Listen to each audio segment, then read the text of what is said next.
for 2A, I rise to give the following statement on behalf of the House Business Committee, which on Tuesday, 18th February 2025, to prioritize business for consideration during the week. Honourable Speaker, with regard to business scheduled for Tuesday next week, the House is expected to consider the following government and individual members' bill at second reading, some of which are already listed in today's order paper. One is the Equalization Fund Bill, Senate Bill number 14 of 2023. Two is the Political Parties Bill 2022, the Insurance Professionals Bill 2024, the Culture Bill 2024, the Public Finance Management Bill of number 2 Bill 2024, the Institute of Social Work Professionals Bill 2023, the Gold Processing Bill 2023 that was here in this very floor yesterday, Honourable Speaker, the National Police Service Commission Amendment Bill 2024, the Basic Education Bill Amendment Bill number 2023, and the Parliamentary Powers and Privileges Amendment Bill, Senate Bill number 37 of 2023. Honourable Speaker, the Committee on Selection will also conclude its consideration of the list of members proposed to be appointed to the 18 elapsed committees, including any consequential changes to other committees. This is it has been a topic in people's lips, and it's important for us to inform you that this will be concluded next week on Tuesday. In this regard, the House will consider the motion on the constitution of other lapsed committees, in addition to the motion to ratification of the agreements for the establishment of the African Finance Corporation. Mr. Speaker, as members will recall, you issued a communication guiding the House that the Liaison Committee would consider the supplementary estimates for the year 2024 and 2025 budget policy statement and debt management strategy. This is because the Select Committee on the budget, the Select Committee on Budget had its time lapse sometimes in this session, Honourable Speaker, and that is why that communication was issued. And this was a question by the delayed constitution of the Budget and Appropriation Committee and the Public Debt and Privatization Committee. As members have noticed in the supplementary order paper for today, Honourable Speaker, I intend to move a motion for extension of the period for the consideration. This has already been done, and when you reordered the order paper. And as a leadership, we had the Liaison Committee working with the departmental committees to fast track the consideration of the two committees or two budget documents and the supplementary estimates too, so as to enable the House to conclude with them soonest. Honourable Speaker, the House Business Committee also noted the status on the uptake of post-service medical by members, and as last week, and commended the enrolled members, there are several members that have enrolled willingly, and of course, they've also displayed their willingness to register to the scheme. And on behalf of the committee, we encourage members who have not enrolled to register soonest in order to allow the clerk to proceed with the administrative processes of actualizing the scheme without leaving any member behind. This must be re-emphasized, that the tables that you see on the corridors on your way to Parliament or to the chambers are for the members or the staff that are taking the registration of the post-service medical scheme by members, and members are encouraged, if you haven't and you're in this floor or in this chamber, you are encouraged to register as soon as possible so that that is expedited upon. And finally, Honourable Speaker, the House Business Committee will reconvene again on 25th of February 2025 to schedule business for the rest of that week. I now wish to lay the statement on the table of the House. I thank you, Honourable Speaker. Thank you, Honourable Osoro. And before we proceed with the other statements, allow me to take this opportunity to welcome the following schools that are seated in the public gallery. Compuera Academy from Dagoretti South Constituency, Nairobi County. And Harambee School, Harambee School from Makadara Constituency, Nairobi County. I also wish to welcome another set of schools seated in the Speaker's Gallery. That's St. Clair Girls' School from Gatundu South Constituency, Kiambu County. And I now call upon the Honorable KJ Kiare to welcome the schools on our behalf and also use the opportunity to make the announcements relating to the Scouts Founders Day. Thank you.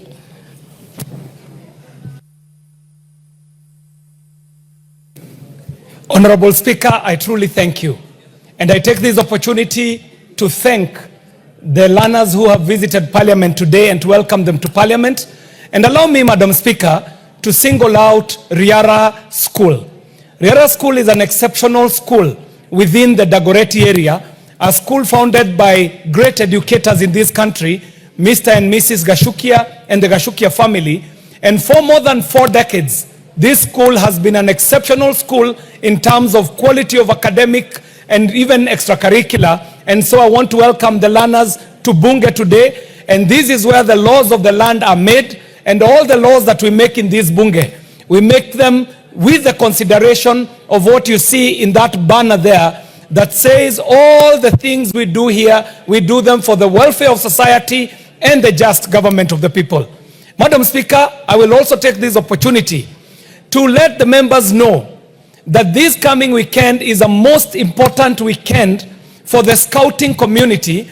And I say this, leading a caucus in this parliament known as the World Scout Parliamentary Union, a very vibrant and active caucus of whose membership are also very active members like the member for Waraka, the Honorable TJ, a very committed member and a scout.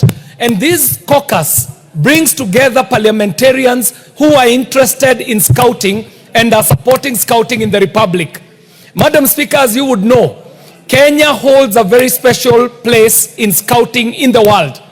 The founder of scouting, one Lord Baden-Powell, and his wife, Lady Powell, decided that their final resting place shall be in Kenya. And so the remains of the founders of the World Scouting Movement are here in Kenya. And so I take this opportunity to welcome all members of Parliament to Nyeri, the scouting capital of the world, for the most important activity in scouting calendar, which is the World Scouting Founders Day that shall be taking place in Nyeri this weekend. Finally, Madam Speaker, scouting as a movement is no longer what it used to be when we were young. We used to see how vibrant scouting used to be. We have, as a house, to ask ourselves, if the scouting is getting monies out of our budget, if scouting is getting money out of the exchequer, is this parliament on top of the issues that are happening in the scouting movement? Are we supporting the Kenya Scouting Association as we should? Are we taking them to task in how we should in developing scouting in this country? Madam Speaker, these shall be issues that shall be discussed this weekend as we seek to bring back the former lost glory into scouting and calling upon this house to take its rightful place in the oversight of the scouting activities in this country. I thank you very much, Madam Speaker, for this opportunity and welcome everybody to Founders Day of the scouting movement at Nyeri, the capital city of scouting in the entire world. Welcome, learners, and if you have not joined the scouting movement, make sure you join scouting in your school and you shall be supported by this parliament through the World Scout Parliamentary Union. I thank you, Madam Speaker.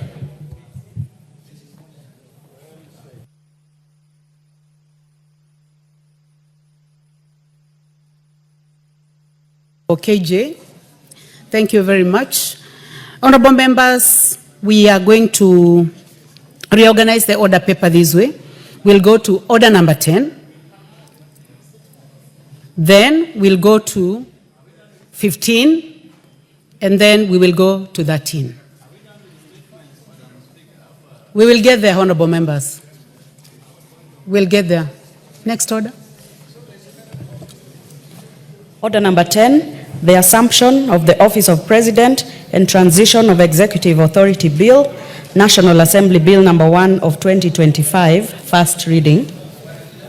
A bill for an act of parliament to provide for the procedure and ceremony for the assumption of the office of President by the President-elect in accordance with Article 141 of the Constitution, the orderly transition of executive authority before and after a presidential election, and for connected purposes. Order number 15, the Public Finance Management Amendment number 2 Bill, National Assembly Bill number 26 of 2024, second reading. Majority Leader, Leader of the Majority Party, please proceed. Thank you very much, Honorable Speaker. Honorable Speaker, I beg to move that the Public Finance Management Bill 2024 be read the second time. Honorable Speaker, this bill was read for the first time on 19th June of 2024 and was then committed to the Committee for Consideration and tabling of report. I would like to thank the committee for a job well done. Honorable Speaker, this bill seeks to amend the Public Finance Management Act, Cap 412, to align the timelines for the passing and consideration of the finance bill by the county assemblies and the National Assembly. And to be more specific, Honorable Speaker, Clause 2 of the bill seeks to amend Section 1292A of the Act to provide for clarity on and harmonization of timelines for passing of the finance bill between county assemblies and National Assembly. Just harmonizing. And it seeks to delete the words except the finance bill in Section 1292A of the Act and Section 1292A of the Act, then provide as follows, Honorable Speaker, that following approval by the County Executive Committee, the County Executive Committee member for Finance shall submit to the County Assembly the budget estimates, supporting documents, and any other bill, Honorable Speaker, that requires to implement the budget, except the finance bill by 30th April in that year. Honorable Speaker, the key word in this particular amendment will be except the finance bill. That is what this particular bill seeks to include in that particular clause. Additionally, Honorable Speaker, Clause 3 of the bill seeks to introduce a new Section 131A to provide for similar procedures for submissions and considering the passing of the finance bill in the County Assembly as that of the National Assembly. So therefore, Honorable Speaker, that new Section 131A will then provide as follows, because it's actually a new one. Submission, consideration, and passing of the County Finance Bill. Number 131A, 1. County Executive Committee member for Finance shall submit to the County Assembly on or before 30th April the County Finance Bill setting out the revenue measures of the county government. There are clear timelines here, Honorable Speaker, that did not exist in the previous one. And following, and then it will provide under 2, that following submission of the County Finance Bill by County Executive Committee member for Finance, the relevant committee of the County Assembly shall introduce the bill in the County Assembly. 3 will provide that the County Assembly shall consider and pass the County Finance Bill with or without amendments in time for it to be presented for assent by 30th June each year. This hasn't been there, Honorable Speaker, and that really seeks to help harmonize such things, Honorable Speaker. And 4 will provide for any recommendations made by the relevant committee of the County Assembly or resolution passed by the County Assembly on revenue matters shall ensure that the total amount of revenue raised is consistent with the approved fiscal framework. The word here is consistent with the approved fiscal framework. B, take into account the principles of equity, certainty, and ease of collection. C, consider the impact of the proposed changes on the composition of the tax revenue with reference to direct and indirect taxes. And then D, consider domestic, regional, and international tax trends. E, consider the impact on development and investment, employment, and economic growth. And F, Honorable Speaker, it will take into account the taxation and other tariff arrangements and obligation that Kenya has ratified, including the taxation and the tariff arrangements under the East African Community Treaty.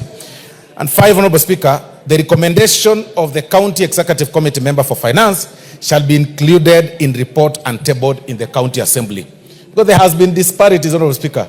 There hasn't been really a harmonized system between the County Executive Committee members and the County Assembly, because there was utmost autonomy by the County Executive Committees, which is detrimental now to the works of the County Assembly as an assembly. Honorable Speaker, Clause 4 of the bill seeks to appeal Section 133 to align the practice in the County Assembly to that of the National Assembly in consideration of the Finance Bill. This must be clear. You know, the only finance bill that Kenyans know or Kenyans are aware of is the Finance Bill by the National Assembly.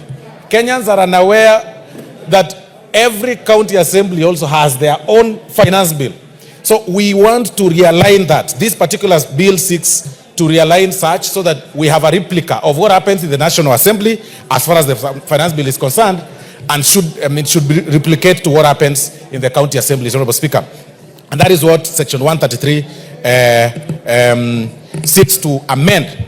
And it provides that not later than 90 days after passing the appropriation bill, the county assembly shall consider and approve the finance bill with or without amendments. Mr. Speaker, this is very important, because the casual way to which the county assemblies and the county governments run their business affairs, especially the business of the finance bills, Mr. Speaker, will be put to a stop. It now is well aligned within the law.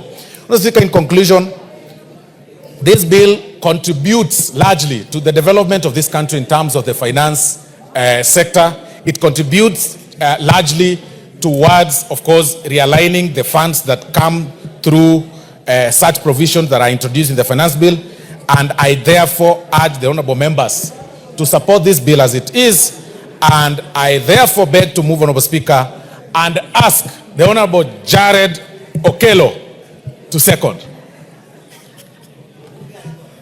Thank you. The Honorable Jared Okello. Madam Speaker, I thank you very much for the opportunity to second this bill that has been proposed by the majority whip, my brother Honorable Osoro. Madam Speaker, it is true that there has been a disconnect between